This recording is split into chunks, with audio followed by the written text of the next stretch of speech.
нашата утринска тема. Оно што го споменавме во генералната најава, многу повеќе можеби во текот, особено па на летото, обрнуваме внимание на кожата и како да се ја заштитиме, а од друга страна пак последиците кои што може да ги доживееме сите ние ако не доволно се грижиме за нашите очи или за видот, можат исто така да бидат фрапантни. Денеска ќе посветиме малку повеќе внимание и минути во ТВ етерот токму за оваа проблематика. Дали правилно се грижиме за нашиот вид, односно за очите во текот на летниот период и колку знаеме нели да посветиме внимание на оваа тема и кај децата, но и кај возрастните. На оваа тема денеска или во продолжение зборуваме со Марија Костуранова, која што инаку е оптометрист. Марија, добро ви утро. Добро утро.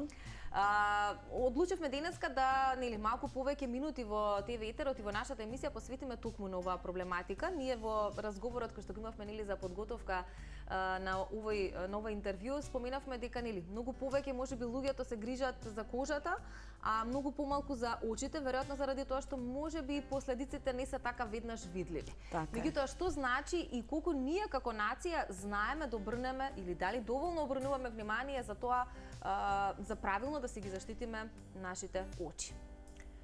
Точно како што споменавте, значи UV-зрачењето е многу штетно и кога последиците се воочуваат на кожата, веднаш се видливи, после одредено време изложување на штетното сончево зрачење, се повеќе сме свесни дека UV индексот е се повисок и по опасно е сонцето, па дури не спасуваат ни фактори PS и DVS и така натаму. За жал, на очите последиците се многу поголеми, а тие не се видливи. Затоа е потребно да се направат UV блокатори да го спречат тој штетниот спектар кој што е во видливата светлина и изнесува од 380 до 400 нанометри. Тој е во видниот спектар, а ги прави сите оние последици кои што се долгорочни и кои што повеќето од нив се иреверзибилни. Значи, предизвикуваат рак на окото, предизвикуваат дегенеративни промени на макулата, како птеригиум,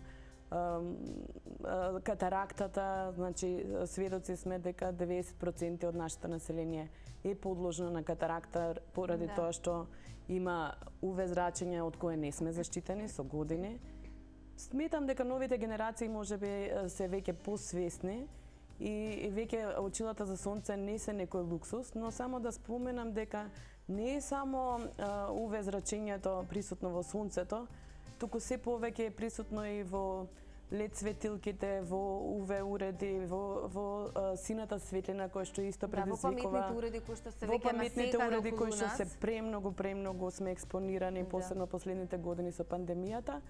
И поради тоа дефинитивно е целата офталмологија и оптометрија насочено кон тоа да се заштитат очите и од напорот и од UV зрачењето кое што сме сведоци колку е многу штетно и опасно и од сите оние предизвици што ни ги носи денешницата, но би апелирала дека и светлите стакла, светлите леки потребно е да бидат веќе со UV зрачење. Значи не е она само очилата за сонце, кои што многу луѓе сметаат дека ако купат очила за сонце дека е сосема доволно, не е доволно. Значи UV заштитата и филтерот е тој што е потребен, а не само да бидат тие темни. Дури е уште поопасно и поштетно ако само ставите темни очила кои што ќе ви направат да зеницата се прошири и вие уште повеќе бидете експонирани на штетното UV зрачење. Вака слушајките излегува дека значи само во текот на ноќта кога спиеме, веројатно очите ни одмарат. Штом станеме веднаш сме изложени на како што спомени ти, не само ние возрастните, туку особено и децата, нели очите им се првиот контакт со било што. Обкружени сме веќе со многу паметни телефони, со паметни уреди, тука е сонцето кое што постојано го имаме, сите му се радуваме, ама од друга страна пак последиците знаат да бидат и многу опасни. Колку кај децата, малку една паралела да направиме, затоа што нели возрастните веројатно се веќе и доволно едуцирани, се надевам и тоа затоа се нели овие емисии за да ја направиме таа едукација на повисоко ниво, доволно свесни можеби за тоа што се треба да преземат. Меѓутоа децата не толку, освен ако родителите не ги насочат правилно. Какви се последици може да има кај детската популација, Марија, доколку не се навреме преземат одредени мерки во смисла на тоа нели да си имаат очила и за сонце, но и оние другите кои што ќе бидат со оние работи кои што се потребни, кои што ти ги спомена, Кај децата е уште поизразено тоа, затоа што прво кај сите деца зеницата е природно поголема. Второ, значи тие многу повеќе да се надеваме практикуваат надворешна игра, каде што се поизложени, колку сте по мал раст, помали, толку по рефлексијата е поприсутна и зрачењето е многу поголемо и докажано е дека последиците од УВ зрачењето 80% штетните се токму кај возраст до некој 7-8 години, така да навистина во тој период треба да се заштитат. Кај помалите дечиња до 2 години до 3 се препорачуваат и само визири, доволно е или капчиња да ја одбијат светлината, но понатаму дефинитивно е потребно да носат квалитетни очила. Значи не важи она, па дете ќе ги скрши, па не сакаме да инвестираме, инвестирајте во здравјето на вашето дете, значи во здравјето на неговите очи, кои што и после 50 години ако ги манифестира, не може назад да се врати. Така да дефинитивно е потребно. Но дефинитивно, за жал, повеќето деца немаат проблем со надворешната УВ светлина, колку што имаат проблем со прекомерната употреба на електронските уреди. Се повеќе од луѓето и од децата имаат проблем со цело време конвергенција на очите. Значи ние цело време сме насочени на таа интензивна близина. Оптеритени се премногу. Оптеритени се, да, и постои баш веќе како диагноза тоа дека е optical strain, значи едноставно напори за тегање на очите кое што не може да се издржи и токму поради тоа е насочена пак целата таа наука работи да се заштити од последиците. Се направени стакла кои што имаат и филтер од штетната сина светлина, но и да помогнат во тоа оптеретување, во таа акомодација. Значи се препорачуваат оние комбинирани на некој начин мултифокални, тоест монофокални се тие, но имаат во долниот дел едно растеретување во гледањето на близина, ви помагаат да не го влачувате цело време тој напор на акомодација за користење на близината.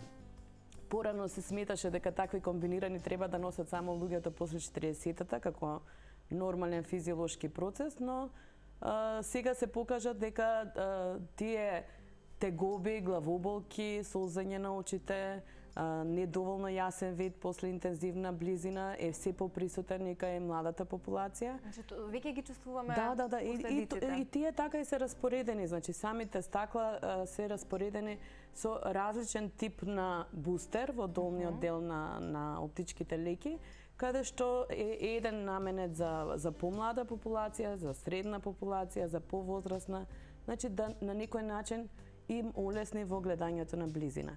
И она што беше на последните тие презентации присутно е тоа дека ние не само што сме изложени на УВ зрачењето, него цело време во тоа урбано живење ние секаде имаме рефлектори, светла, од блесоци, лампи, светлечки реклами и сето тоа го оптеретува на некој начин на окото. Друго било на времето кога не било толку многу светло, дека светлината представува сериозен проблем и замор на очите и се работат на специјални покривки кои што ќе не заштитат од секојдневното обкружување. И втора работа беше интересно дека се повеќе сме изложени на таа близина и на тој периферен вид. Значи ние и движиме вака, нели гледајќи надолу, дури во Јапонија. Да кажеш кога функционираме надвор, да, дури во Јапонија веќе семафорите се долу поставени на земја за пешаци. Да, поради тоа што цело време работат на близина и сега новите веќе оптички леки толку се насочени на тој периферен вид и на таа близина, значи друго било на времето пред 20 години кога сме го користеле централниот вид, гледај далеко вози или гледај близина да прочиташ некоја книга. А сега ние цело време сите вести, се што сме насочени баш на таа близина.